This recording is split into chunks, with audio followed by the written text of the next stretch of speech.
Hey guys, I'm Metagrit. Welcome back to the channel. Today I want to show you my Hecahands deck. I don't really see a lot of content on YouTube about pure Hecahands, so I want to show you my deck and give you my thoughts on it and then get your feedback on what you think of my deck, what you would change, and what you would like to try if you were to play the deck yourself. So here is the deck, and what I'm going to do is I'm going to show you guys the cards that I think are the best and then cards that I think are worse than it as we go through the profile to kind of give you my thoughts on why and also to hear what you guys think about those decisions. So I think the best starter for the deck is Nightmare Apprentice. I play 3 of it, and the reason I think this card's the best is because it puts a body on field and can summon one from your deck, which is really good, but also doesn't consume your normal summon. And also it discards a card when you activate it, any card, which is really relevant because this deck uses the graveyard quite a bit.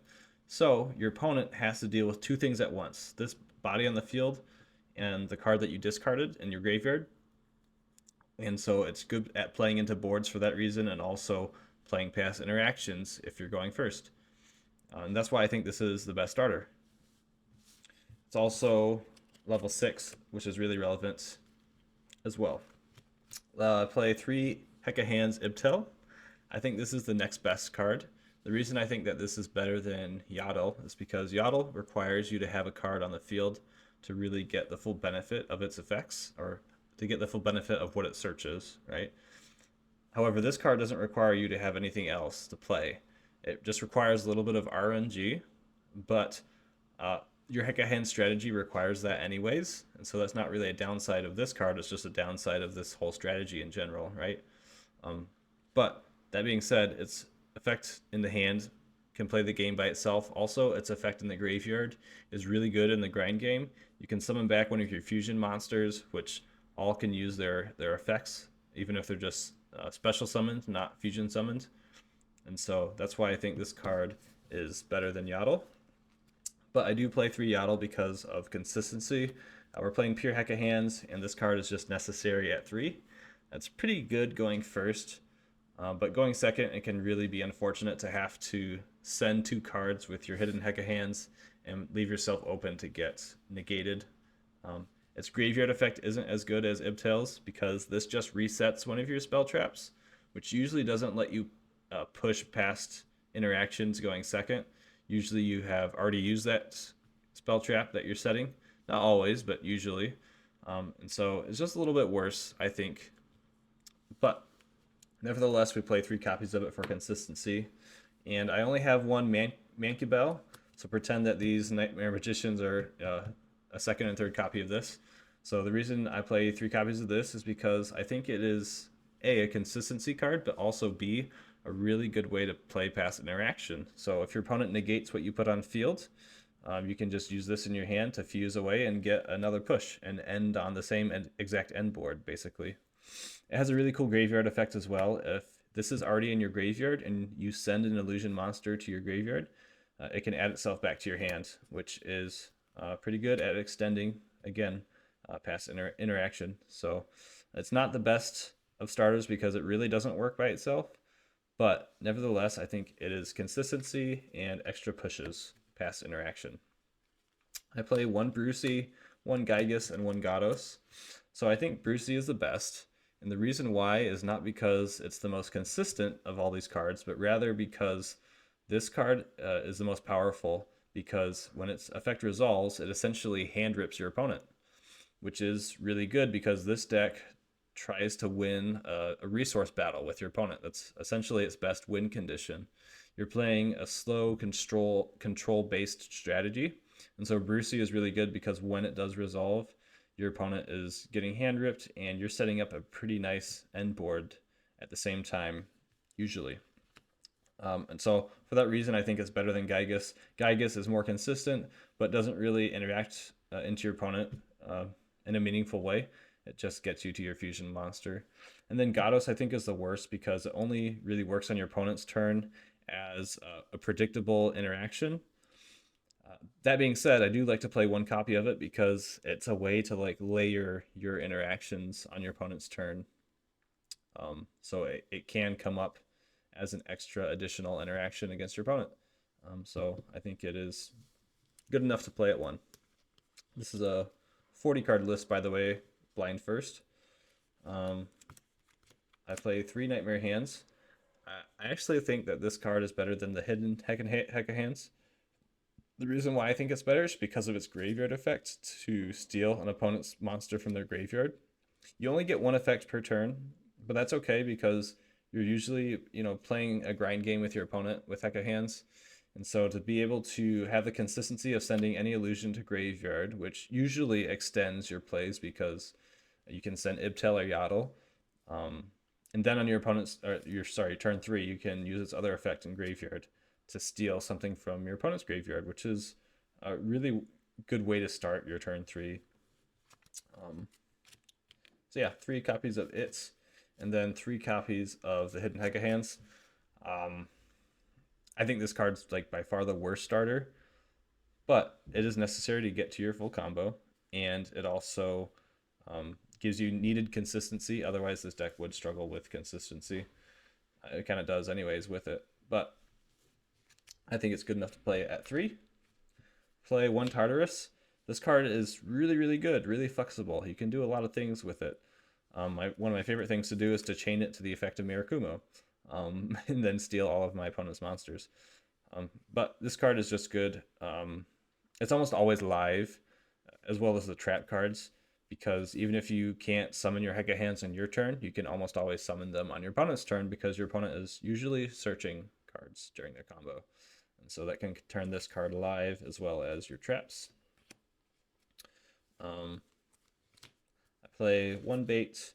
I'm going to say bait is the worst one, and I'm going to say that the monster negate is the best and the spell trap negate is next best. I mean, there's not really much to say about these. These are just powerful counter traps. This card is really cool because, well, it's a continuous trap, and you get its effect to steal an opponent's monster every turn, as long as it stays in the field. And I think that that's really cool because it provides Hecahands with a really strong grind game. And your opponent really can't fully leave bodies in their front row because of Nightmare Hands, because of this, and because of other cards that you play that steal your opponent's monsters. It just makes it really easy to win that resource battle, which is this deck's best win condition in my opinion. Play 3 Ash Blossom. I think it's a pretty good card going first. I play 1 Pot of Prosperity. I think this card is a decent consistency card when you go second, and that's why I kind of prioritize this over something else. 1 Talents.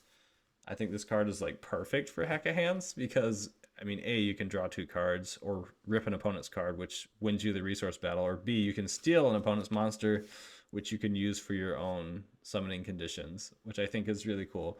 So I wish this card was like at 3 because it would be perfect in Hecahands to play at 3, but obviously it's a really strong card.